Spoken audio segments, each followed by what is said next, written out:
سعد رفیق صاحب لاہور پشاور سے اور کراچی سے خوبصورت ہے، مینٹین ہے،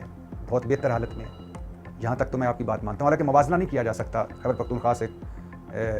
پنجاب کا۔ پنجاب میں راجہ رنجیت سنگھ کے بعد ہاؤس آف شریف کی لمبی حکمرانی ہے اور انہوں نے سارا پیسہ لاہور پر لگایا ہے، باقی شہروں پر بھی پیسہ لگا لیکن آٹے میں نمک کے برابر۔ اور پھر چاروں حمزہ شہباز، مریم نواز، شہباز شریف، نواز شریف وزیر اعلیٰ رہ چکی ہیں۔ آپ کو کہنا چاہیے تھا کہ لاہور کی صفائی کے ساتھ ساتھ ہماری جو ہم نے اپوزیشن کی صفائی کی ہے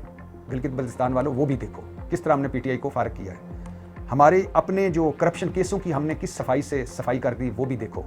ہماری عدلیہ صفائی دیکھو 26ویں آئینی اور 27ویں آئینی ترمیم کے بعد۔ ہماری صحافت صفائی دیکھو پیکا ایکٹ کے بعد۔ ہماری جمہوریت سے جمہور نکالنے کی صفائی دیکھیں، 8 فروری 2024 جمہور نے کچھ اور فیصلہ کیا، رزلٹ کچھ اور آئے۔ ہماری ووٹ کی عزت، پارلیمنٹ کی بالادستی کی صفائی دیکھو، کس طرح ہم نے ووٹ کی عزت میں اعلان کی اور پارلیمنٹ کی بالادستی کا جھنڈا اونچا کیا یا نیچے کیا، وہ دیکھو۔ اور پھر سعد رفیق صاحب آپ کو یہ کہنا چاہیے تھا کہ اسلام آباد پنجاب سندھ کے 8 فروری 2024 کے انتخابات دیکھ لو گلگت بلتستان والو، سمجھداری کا مظاہرہ کر لو، خود ہی ہمیں ووٹ دے دو ورنہ ہمیں فارم 47 مجبوراً لانا پڑے گا۔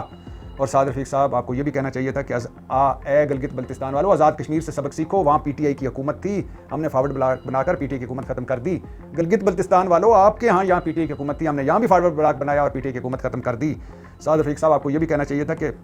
جہاں آپ لاہور کی صفائی دیکھیں، وہاں مریم نواز کا صاف ستھرا گلف سٹریم جہاز دیکھیں، نواں نکور، مریم نواز صاحبہ کی اربوں روپے کے ذاتی تشہیروں بھرے اشتہارات دیکھیں جن میں ان کی اور والد صاحب کی تصویروں سے بھرے اشتہارات، سرکاری پیسوں سے لگے اشتہارات اور چلے اشتہارات، اور مریم نواز کے چارٹر جہازوں پر اپنے چہتوں کے ہمراہ غیر ملکی دورے دیکھو، اور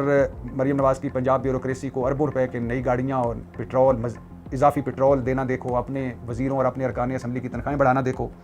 تعلیم کا جو برا حال ہے، سوا ستیاناس ہے پنجاب میں وہ دیکھو، صحت کا جو برا حال ہے، صحت کی سہولتوں کا وہ دیکھو، کسان جیسے رل گیا ہے وہ دیکھو۔ اور سعد رفیق صاحب آپ کو یہ بھی کہنا چاہیے تھا کہ پیپلز پارٹی اور مسلم لیگ نے،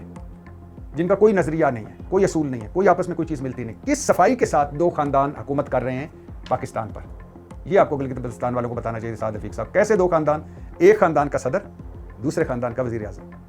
ایک خاندان کی خاتون اول آسوا بھٹو، دوسرے خاندان کی مریم نواز وزیر اعلیٰ، ایک خاندان کا ڈپٹی وزیر اعظم اسحاق ڈار، اور دوسرے خاندان کا جو پرنس چارمنگ ہے زرداری صاحب کا انڈر ٹریننگ بلاول، وہ وزارت عظمیٰ کے خواب سجائے پھر رہا ہے۔ اور سعد رفیق صاحب آپ کو یہ کہنا چاہیے تھا کہ 8ویں بار ہم پاکستان پر مسلط ہیں اور قرضے ریکارڈ ساز، غربت ریکارڈ ساز، بے روزگاری ریکارڈ ساز، ٹیکس ریکارڈ ساز، عوام سوا ستیاناس ہو گئی ریکارڈ ساز۔